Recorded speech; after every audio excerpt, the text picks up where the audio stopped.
Okay, so it's my pleasure to host this seminar where we have Armen Nurbekyan, who's Deputy Governor of the Central Bank of Armenia. Central Bank of Armenia have basically developed what we call FPAS Mark II. Okay, the term FPAS dates all the way back to the Reserve Bank of New Zealand.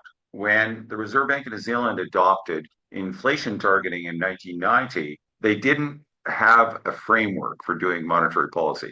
The idea was that if there's a will, there will be a way. I'm very much connected to this story because at the very same time that they announced inflation targeting without any framework, I was developing a framework at the Bank of Canada. And so when these guys actually were the first country to announce a numerical objective, Canada was second, of course. So that was one of the things that kind of prompted us to do it. I was at a recent conference at the Bank of Korea with people like Governor Waller, as well as Charlie Evans, and we were talking about. I was providing actual comments on a paper that was written by Charlie Evans called "On Focus Mandates and Monetary Policy" and so on. And so this is the whole idea here that the U.S. has picked up on, which is actually practiced in Canada and stuff, is that every 5 years you review the framework. And so the last framework in 2020, which is sometimes referred to as the Powell-Clarida framework, because Richard Clarida was a very influential person in organizing the framework, was what we refer to as average flexible inflation targeting and an interpretation of the dual mandate that is very asymmetric. In other words, it's like the Fed cares about unemployment, but they don't care about excess demand and so on. And many economists have been concerned, especially about that second thing. Jerome Powell yesterday, in his remarks about monetary policy, actually indicated that they've already gone through much of the process for thinking about the framework issues and would report back how they're going to change the language in their statement of long run objectives. So that's what he referred to as the policy framework, okay, how they're going to change that and so on. So the first time that they did that, and it was in 2012, over a decade after New Zealand actually adopted inflation targeting. So the Fed has been very much, and in fact, advanced economy central banks have been very much lagging all the developments that have happened in smaller central banks like New Zealand and so on. So New Zealand created what we describe as FPAS Mark I.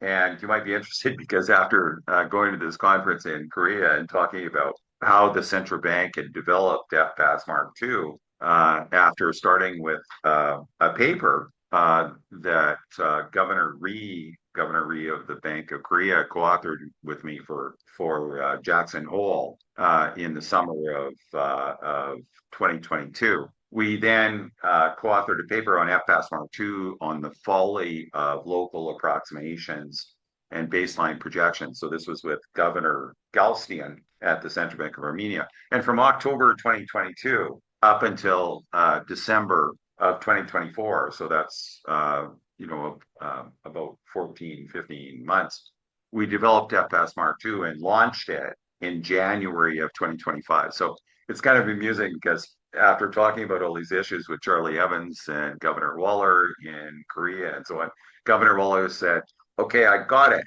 Armenia is the new New Zealand," and I think that's truly a wonderful way of thinking about what the Armenians have accomplished in a very short period of time. So I want to ask Armen. Armen is the deputy governor of the Central Bank of Armenia and has been a leading intellectual figure in developing this framework. What is FPAS Mark II? I'm sure people will want to know that. And what have been your experiences? So you launched in January 2025, and now you launched in January of 2024, and now it's June of 2025. So you've had about 18 months, effectively to implement the framework.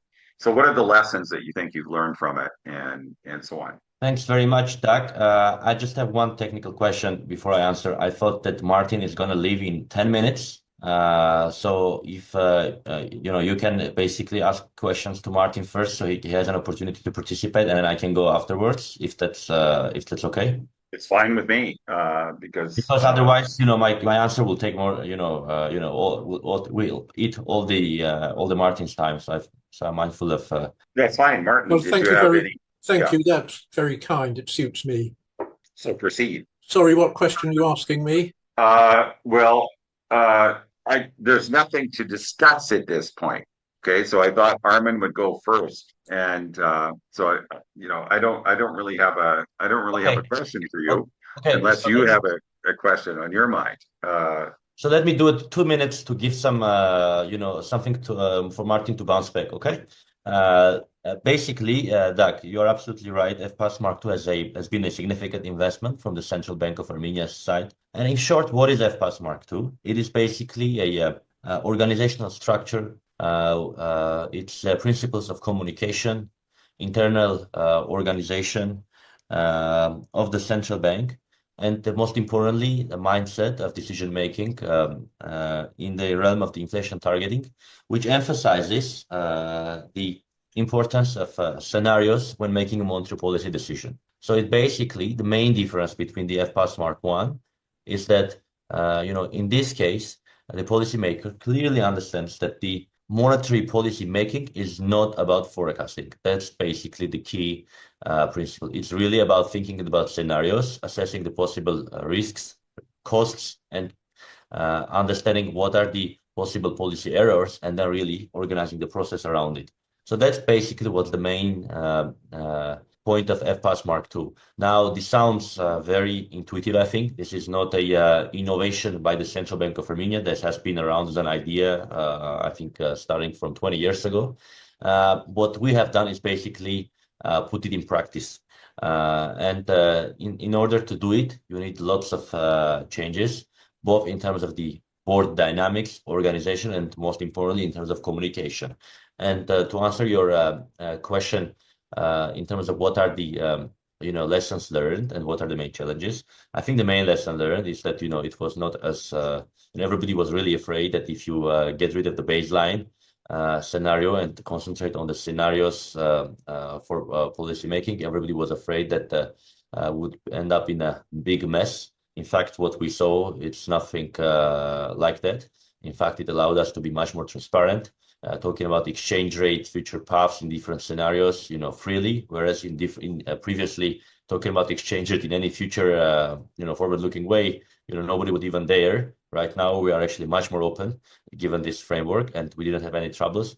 I think the main lesson learned is we have to prepare very, very well in terms of the communication with the market, so they understand the framework better. So I think if I went back and did something differently, I would spend much more time with the market in terms of communicating and explaining them the nitty-gritty details of this. So I'll stop here to give the opportunity, Martin, to basically base his comments on what I said. Thanks very Okay, much. so let me just follow up with that a little bit, and then I can ask Martin a very specific question. So yesterday, Jay Powell, when he was talking, he basically just said, people have no idea what to pencil in for the baseline. Like he basically, told the journalists that you should just ignore it because there's so much uncertainty and so in that sense, what you've been trying to prescribe has been accepted because there's absolutely zero credibility in that baseline, and that was one of his key messages yesterday, and so on. So maybe Martin, you could weigh in specifically because there seems to be this kind of bias about this baseline that was very, very strong, but it seems to be now diminishing in many like the Bank of England and other central banks are now trying to push scenarios based forward guidance, but they don't seem to have a framework for doing it. So maybe you could tell us what you think about those issues.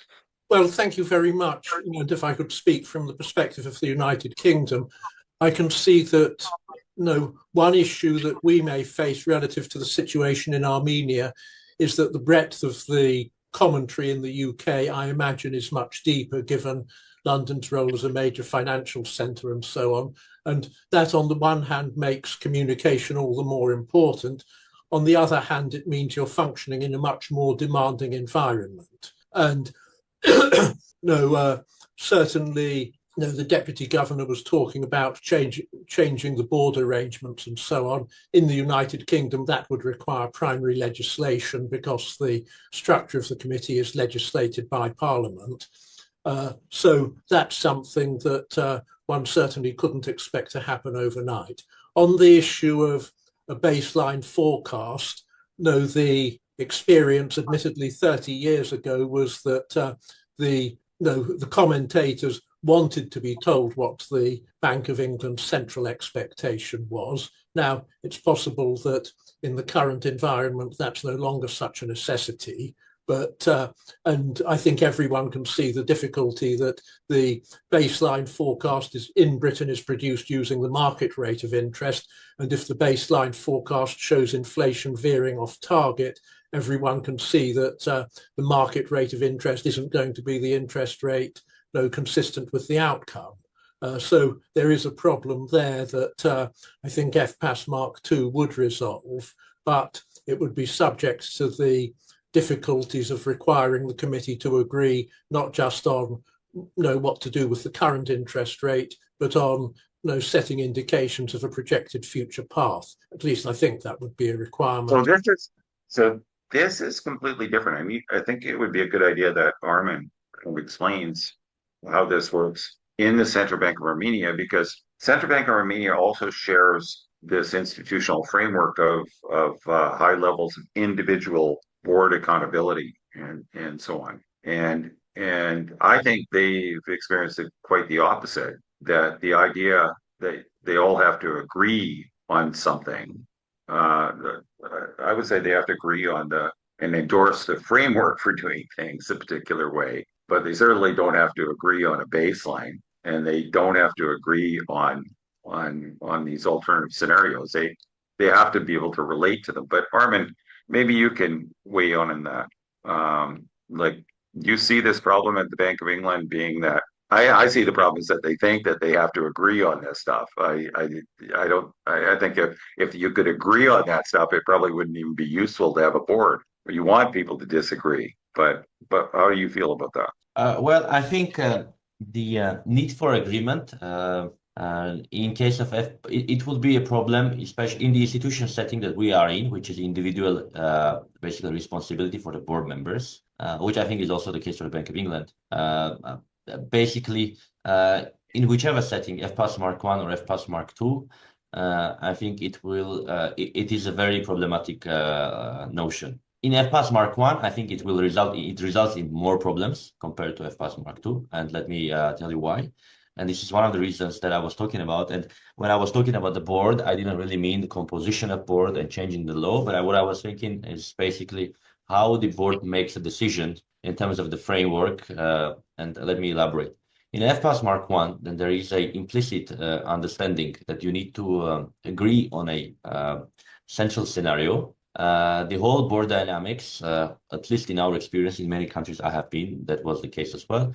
It necessitates and it directs all the energy of the board and whole dynamics to really, discuss, organize all the discussions around the baseline, right? Because if the baseline is so important, then if you want to affect the policy decision, it means that you need to affect the baseline. And so that creates a game that there is a, so to speak, fight for the baseline. So everybody wants to pull the baseline towards their story, towards their narrative. So this creates, in my opinion, a waste of energy because in that particular case, instead of really discussing multiple scenarios and possibilities and what would the central bank do, it concentrates all the efforts around some kind of a forecast. So that is the main issue with FPAS Mark I. It is still the problem for FPAS Mark II, so if you would like to agree on the scenario 1 or scenario 2, less so. But I think what we emphasize in here is basically first thing that the board does in the meetings is that the board discusses the taxonomy of risks and scenarios. So there is a general agreement in terms of, okay, what are the relevant risks for us as a board that we want to talk about, right? And, one board member will have one particular, scenario or a risk in their mind, another board member will have another. So what happens here is basically the staff, given that, they hear what the board has to say, what are the main things that the board is worried about, the staff then, creates illustrative case A and case B relative to the market expectations, okay, to make sure that they actually, illustrate, the main thinking of the board. Now, it doesn't mean that every board member has to agree with the case A or case B, but what it means that every board member can use the information that was shown in the case A or case B to really communicate what's their thinking, right? So there's basically a point of departure for the board members to discuss the policy based on case A or case B, because in that case, you can actually use the wording, like, if you think there is more probability of the case A type of scenarios or case B type of scenarios, you think this is going to be more risky in terms of the outcomes, even though this is less probable. So it basically opens up all these possibilities for the board members to take these illustrative scenarios and then, explain their decisions. And transparency with the individual one-pagers, which we also, decided to have. So each board member publishes one-pager after the decision. Basically puts this thing in a holistic way, because obviously we don't want to make an impression that just by avoiding to decide on a baseline, we want to have a full discretion. So it's actually more demanding on the board members. So I think, so these are basically just the scenarios which are relevant for the board, which board thinks is important, and they allow the board, without need for agreement on specifics of the scenario, to really communicate the logic of their decision. Thank you. Before I leave, could I make a couple of comments on that, which was really very helpful? First, I certainly recognise from my own experience, though, the process whereby board members argue over the baseline in order to achieve the outcome that they want. And I remember the chief economist at the bank asked me why he thought we'd been over forecasting growth rates. And I said I'd been happy to go with high forecasts for growth because I thought inflation was more important than growth, and high growth was high demand growth and delivered more inflation. So while I didn't believe the growth forecasts, they delivered the inflation out something closer to the inflation outcome that I expected. So I very much take your point on that. Certainly, the board has been saying recently, the Monetary Policy Committee has been saying recently that the scenarios that the bank does publish on high inflationary pressures and low inflationary pressures are useful. Whether that's affected the dynamics of the production of the central forecast, I don't know, because I'm not going to the meetings. There was a question of when the transcripts of the meetings should be released. Coming back to your point about the one-page summary, the transcripts of the meetings included the statements that the committee members had written before the meeting to take with them to the meeting rather than in the light of the meeting. But there was a question, should they be released soon after the meeting or after a long interval? And while I certainly didn't think immediately after, I thought maybe 6 months later, but an 8-year delay or was it a 10-year delay, actually won the argument. And I think that could change. The concern was that if things were released early on, that might encourage grandstanding or, I think, showboating by some members of the committee. But I very much recognise what you've been saying, and certainly the committee members say they have found the scenarios useful. People in the city have been saying that they aren't actually interesting enough because all they show is higher inflation and lower inflation. And reading that just made me think that the grass is greener somewhere else. But with that observation, I'm afraid I do need to go now. So Martin, thanks. We're going to have lots of time to talk about this, like when you come to Armenia and in July and stuff. So thank you for your observations and your comments and so on. And maybe what I'll do is just carry on with the interview of Armen. Armen, like when we think about putting a board together, and this is my kind of vision of what an ideal board would be. Okay, so think of the people on the screen right now. this is my ideal board. We're all different. We all have different views about how the economy works and so on. The idea of getting us to agree on one specific thing, in my mind, would reduce the potential, the opportunity for us to actually disagree with things. Like when you look at how people figure things out as economists, there's always somebody that is ahead of everybody else. In other words, and it's not clear who that person is. So it seems to me that you want to encourage and incentivize people to disagree with what everybody is thinking, because the evidence shows that the people that are figuring out things faster, the other ones eventually catch on. So the question is, why would you want to throw some sand into the wheels of that process? Like, why would you, it's sort of like, to me, that's what a board is all about. Otherwise I would go back to a governor decision maker kind of model. But what are your reactions to that? Okay. There is I don't know if I made this point earlier or no, but there is a very good writer. He's a Norwegian writer, Henry Ibsen. Do you know him? Okay. No, but I'm writing it down. So Henry Ibsen, he has a book, and the name of the book is Enemy of the People. What? Pardon? Enemy of the People. Enemy of the people. Yeah, and the very short summary of a serious work. It's a very easy read. I would highly recommend it to read to everybody.